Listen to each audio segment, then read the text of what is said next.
Welcome to Productive Joy with Dr. Christie, where fun meets action.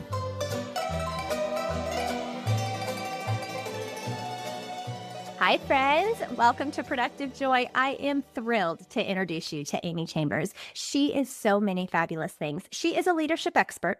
She's also a coach and an author and a speaker and a survivor. She is a recovering people pleaser who has cruised 51 times. She has narrowed it down. She really likes Royal Caribbean at this point. She's done 36 of those cruises with her partner, David. She likes the bigger ship, the better. So she is all about the big ships.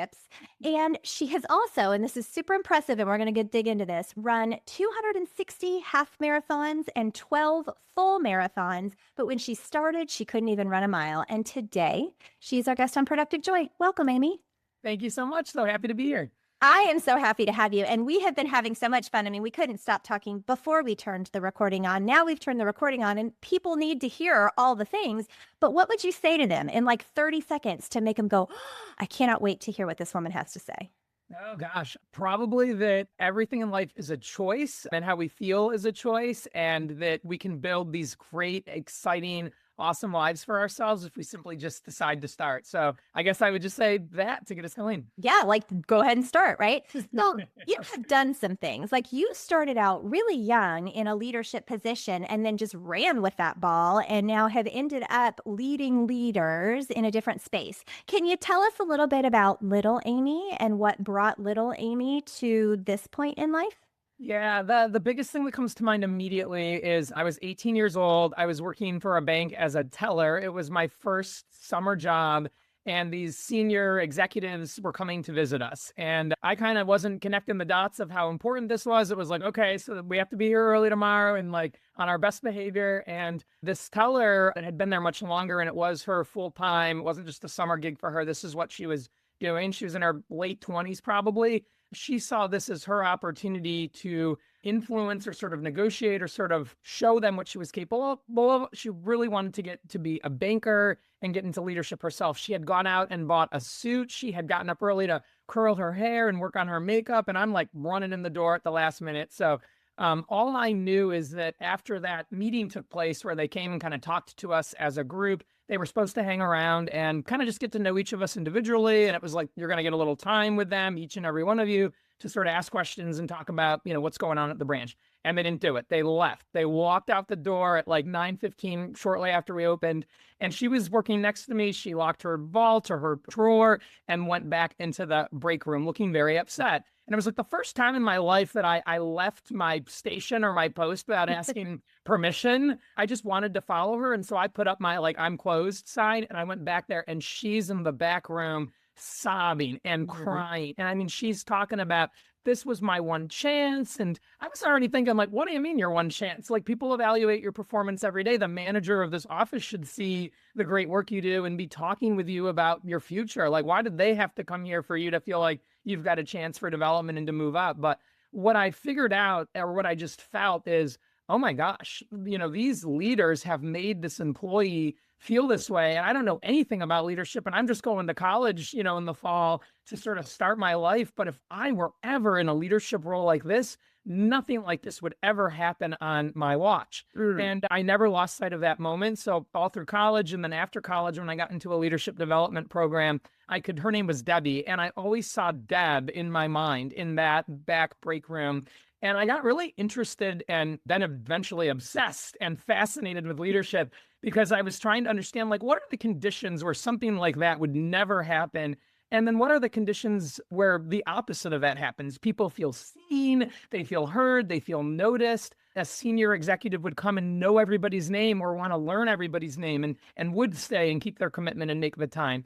And so I started down that path and I never looked back. It became very important to me to help people lead in a way that there's no Debbies in the back break rooms crying and nobody knows about it. Yeah. And it became the prologue of my first book, is like, this is the moment I realized leadership mattered. And 20 years later, I'm still really interested in it. So that's kind of what first turned me onto it as young Amy. Awesome. Young Amy. Yes. So 18-year-old Amy is recognizing things that 38-year-old people don't, right? Yeah, or 48 or 58 or people in retirement. All of that. Yes. What I loved about your story, I loved a lot of things about your story, but the passion that comes out of you when you tell it is the first thing. It is clear that you are a humans first leader and that you walked away from the job to take care of the human at 18. And that hasn't stopped since then, which is really powerful and something that I know to be true. And in all of my years of learning about leading and humans is that the humans are the crux of everything. You can't produce anything without the humans. And I know we live in AI and all the things are changing, but they're right now, there still need to be humans. Yes. So you learned it, you figured it out on your own, but somewhere along the way, you realized that I have a lot in here that I can share with others. So I'm guessing that led to your first book, which led to your second book about all of this. So why don't you tell us about both and what led you to want to share it with others versus just walking around and keeping it to yourself? Yeah, I got really interested in the repeatable nature, like frameworks and models. Like once we've got it, we can duplicate it or replicate it over and over again.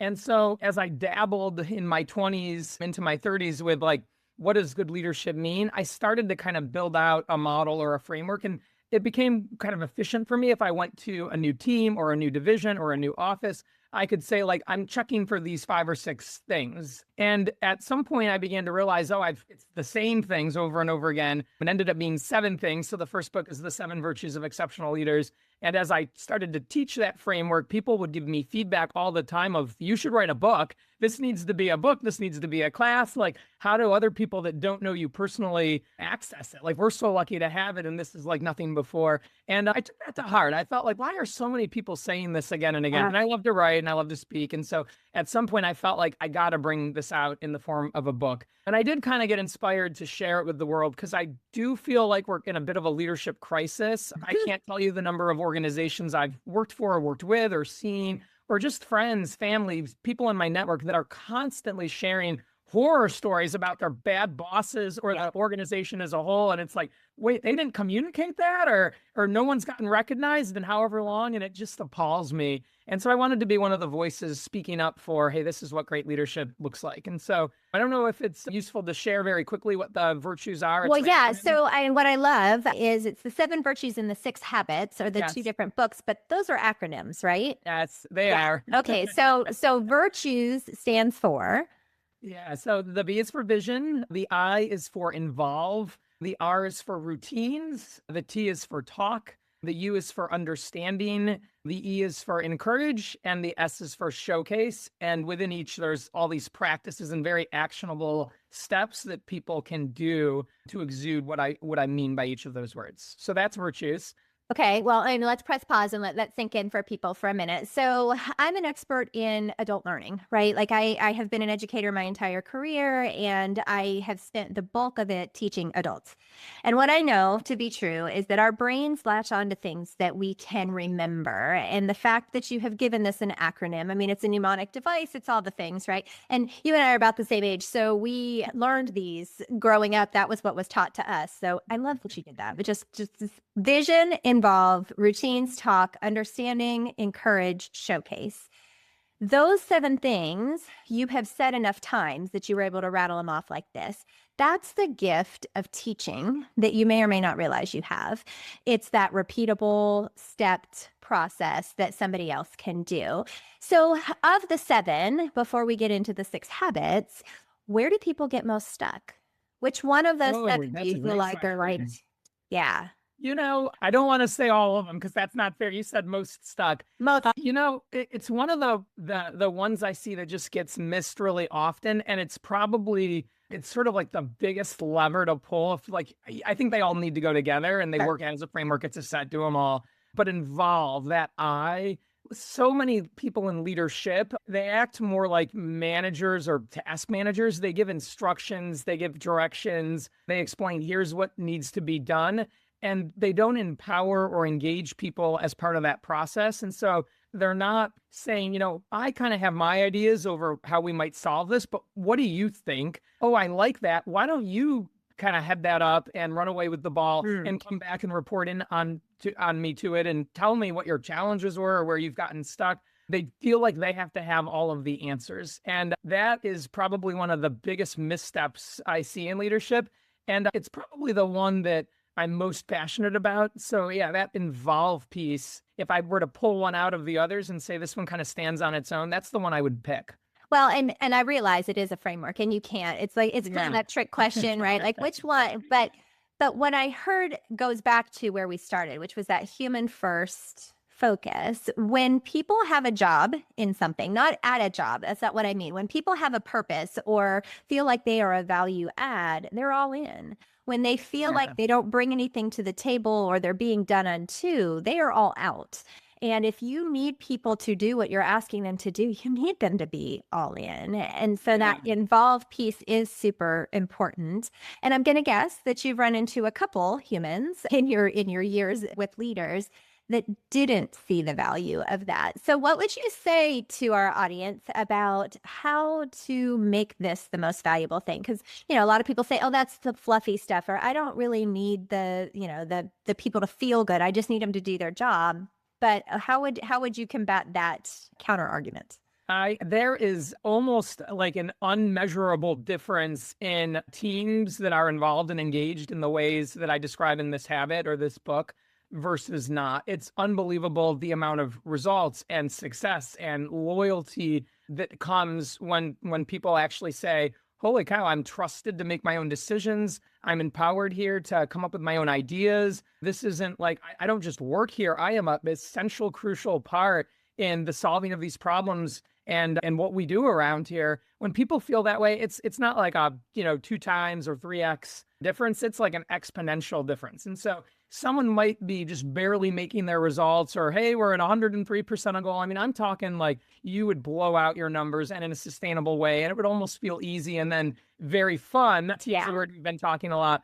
And you just almost can't compare how people feel and what's getting done and the kind of bandwidth you get back in terms of time. There's just no comparison. And so unless someone's really empowered their team and involved in that way, they just kind of haven't seen what's possible. It could just feel and look completely different. And so I'd probably challenge these people of like, why don't you give it a year and try it and then tell me which is better? Because once you kind of see it, you would just never go back. I used to struggle to hit results. I worked for some very tough companies in terms of goals, Wells Fargo and B of A, and we always had sales goals. And until I figured this out, it was like we were kind of struggling to meet them, and we did. But once I got this, I mean, we were far exceeding our goals and doing things that had never been done before, and it almost felt easy. And so it's a night and day difference.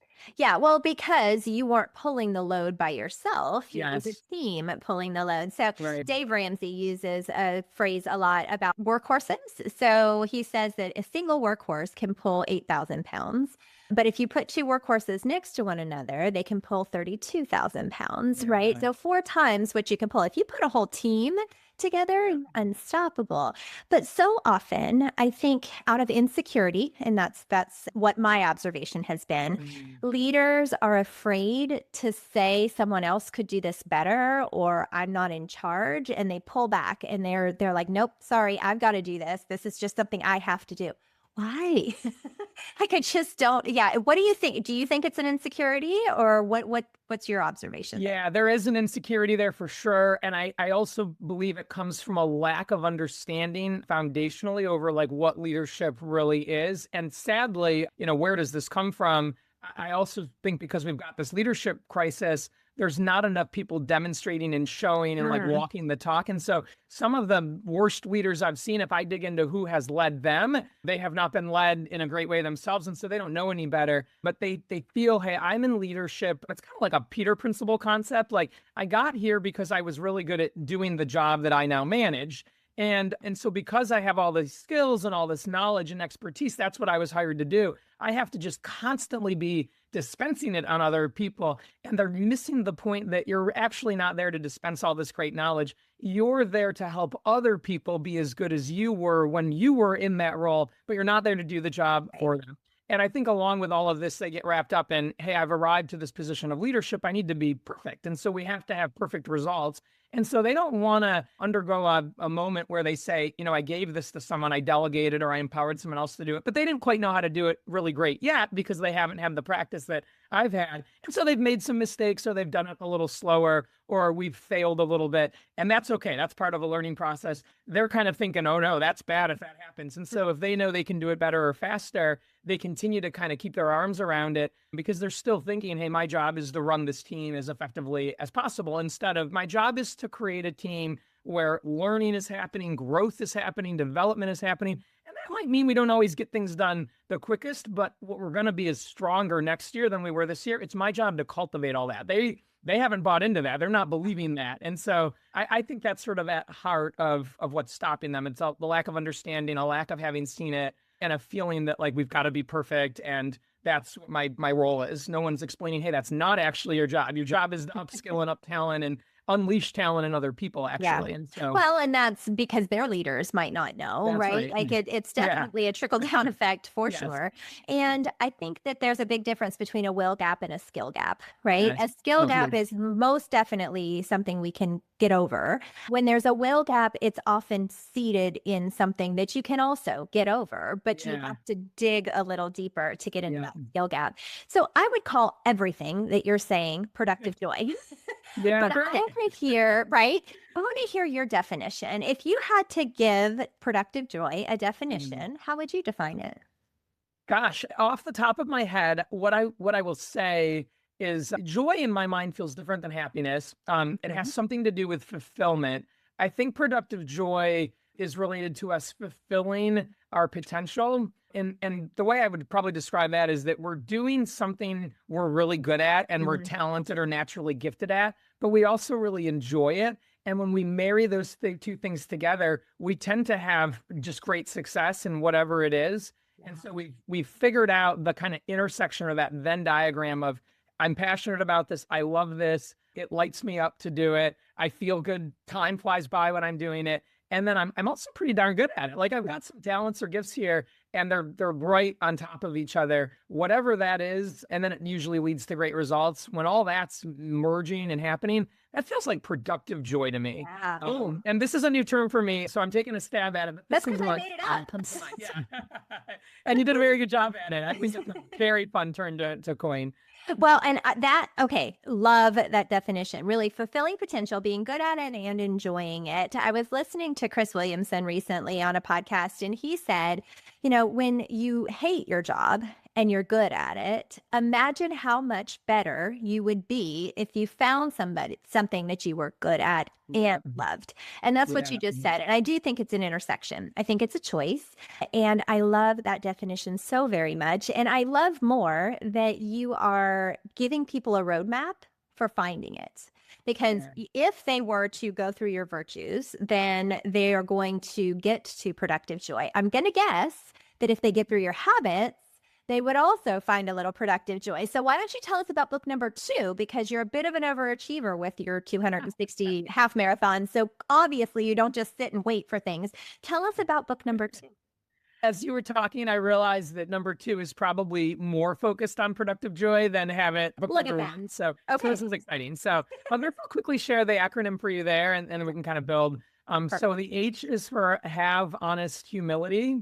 I kind of have a definition of that. A is for action. B is about our brains. And the way I word it is befriend our brains. The I in habits is about inspiring ourselves. And then the T is about trusting and treasuring ourselves. And then the S is stay securely strong.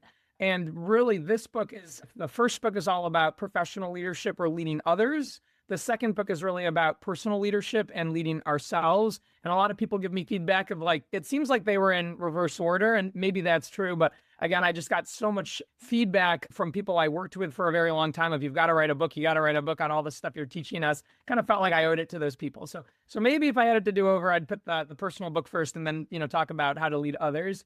But in terms of productive joy, this second book really gets into what's the vision for your life? What are your core values? Who are you really? And then do you have this courage to authentically express yourself? There's a ton of stuff in there about setting boundaries, saying no, not people pleasing, ditch the perfectionism, be present, enjoy the moment, have a gratitude journal, but don't get scared or nervous if other people aren't on board with you. Like, it's okay if you're not for everyone and not everyone is for you. And not everyone is going to get excited about you living in this way. They're going to kind of want to have you go back. Maybe it's more convenient for them, or maybe they're just scared for you. It's not always a personal thing, but you have to be prepared for people to kind of resist you sometimes or tell you that you're doing it wrong. And so in that book is a lot of what I think would be productive joy. And I give the advice very much so of like, if you don't like your job, do not keep doing that job. There is something out there that you're going to be good at, that you're going to love, and you've got to find what that is. And it starts with asking these questions and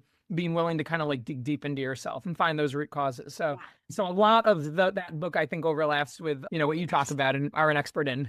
Definitely. And you just exude positivity, not toxic positivity, but the kind of positivity that you manifest, right? I think that there is a value in looking for the good. It doesn't mean the bad doesn't exist. Matter of fact, my producer that helps me with this, shout out Ian, I know you listen to every single episode. He said to me one time, everything you're doing is positive. And I'm like, yeah, that's by design. The name of the show is Productive Joy. But what his point was, and I think it's a good one, is that he didn't want me to tip into toxic positivity, that fake whatever. And yet I can tell what you do is a genuine, I'm going to look for the good. I'm going to equip people to find the good. I am going to lead people in a way that will be good.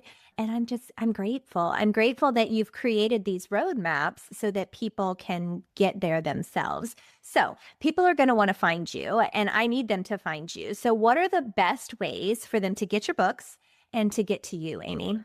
I don't have a business name. I'm just Amy M. Chambers everywhere. So Instagram, Amy M. Chambers. My website is amymchambers.com. Amy Chambers on LinkedIn. I'm Coach Amy Chambers on Facebook and YouTube. So just my name. If you type that in as in a search field, you'll find me on all platforms. Love it. Okay. And I like the consistency. What's the M stand for?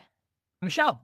Okay. Yeah. Well, were there just too many Amy Chambers? I feel like that might be enough. Oh, I see. Yeah. That was taken as a website domain. And I've kind of liked my middle name a lot. There's a great story told about how my parents didn't speak with my grandparents on my maternal side for 5 years because Amy Michelle sounded like something out of Little Woman. And I like that name, Amy Michelle. There's been lots of discussion about it in the family. So yeah. That's funny. Yeah, well, people always have opinions, and that's actually one of the reasons why we didn't tell anybody our kids' names until they came out. We were like, we don't want anybody to be able to say, "Oh, we don't like that." I mean, Jackson and Chloe, they were pretty innocuous and lovely, and we think they're great. But we didn't tell anybody ahead of time because we didn't want to say, "Oh, why would you do that?" That's right. They're fantastic names, but it seems like, you protected your energy and your joy and didn't even want to take the chance of someone feeling it was, their responsibility to tell you that they didn't like that, even though exactly. So, exactly. I love it.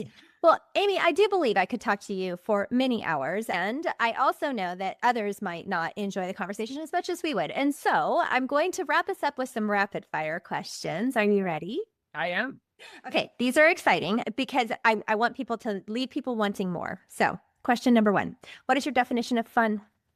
Definition of fun. You feel good and happy inside, and you're doing something you feel is worthwhile with or not with people that you love. So that might just be yourself. But there is an element of potentially it's with the people that matter most to you that share that with you. So something that makes you feel good and happy inside. I love it. I love it. How do you know that you are showing up as your authentic self? That's another great question. You don't feel conflicted at the end of the day. You feel proud of yourself. It feels like you're congruent. Ooh, congruent. I like that word. That's a good one. Okay. Congruent and aligned is the 2 words I'd probably use there. Yeah. Okay. How do you channel your best self on your worst days? Yeah, that's a great question. I don't know if I'd call it a morning routine necessarily, but I do start out each day with deliberate intention, just a couple of kind of prompts that I either do in my head or on paper of how do I want to show up today? What might trip me up or challenge me a little bit today? How do I plan to get over that? And just kind of be my best self today, the one that I am going to be proud of at the end of the night. So those are kind of a few questions I just ask myself. And it's very funny if I just start with that cognitive direction, when I do face challenges or conflict or obstacles, I just handle them much better than on the days that I didn't take the time to do that. Yeah. It's amazing how we can frame things within our minds are very powerful. Yeah. And they can make or break situations for 100%. sure. For Yes. sure. Well, Amy, again, so 7 virtues and 6 habits. And actually, I need you to say the whole title. I have it written here, but the whole title of your 6 habits book, because it's a good one all the way to the end. Love it. So it's 6 Habits of Powerful People. And that to me is about becoming a happy human who has it all. It's the becoming a happy human who has it all that I wanted you to have to say, because I just think that there is such value in recognizing that those are choices. And it doesn't mean that everything is butterflies and bubbles all the time. It just means that you are choosing to look for the good. And it is so clear that that is exactly what you do. All right, last question, tough question. If people can only remember one major idea from our conversation today, what would the one thing you want to leave them with be? Yeah, I'll say a sentence and then I'll kind of give a definition. So the sentence is, you are the architect of your own life. And the way I would define it, probably one of the things that has influenced me, it's a Henry Ford quote. And so it's whether you think you can or think you can't, either way, you're right. And in my mind, it's that belief is everything. So when we believe in ourselves, our ability to create a great life, we do. And when we don't, we won't. It's already over before it starts. And so anyone out there that's saying, I'd like to change this about myself or my marriage or my weight or my health or my fitness or my professional career, if you think you can and you're really committed to that, you will find a way to do it. But if you think you can't, it is just not going to happen. It's not like an accident or a miracle or a windfall is going to land in your lap. If you've decided, like, how does Paul really think I can do that? You're not going to. And I hate how harsh that might feel to people, but I also like how harsh that might feel because I have found it to be true. That belief in ourselves and the belief that we're the architect is everything in a happy, successful life that we're proud of. Well, and I know because you told me at the beginning, and that is what you coach people to be able to do, right? So Absolutely. you're not leaving people to walk alone in that space. You are walking alongside them and helping them figure out how to see that. That's pretty beautiful. That's very well said. That is kind of what I view as my job. So thank you for putting it in those terms. You're very intuitive that way. And you are also very clear with what you're trying to do. And I think that's beautiful. So listeners, my goodness, did you just get a masterclass in all things owning who you are and figuring out how to become the best leader you possibly can, the best human you possibly can. So I need you to go find Amy M. Chambers in all the different places. She's got 2 great books out. She's got all kinds of wonderful coaching and opportunities. Her website's super fun, so go check that out too. And I need you to find something, because if you just listened to us gab for the last 30 minutes and you don't change practice, nothing changes. So grab something. I don't care what that something is. Maybe it's a virtue, maybe it's a habit. Maybe it's one part of that. Maybe it's just the simple involve others as a leader, but grab something, one nugget of wisdom, and use it today, because I need you to figure out a way to turn fun into action.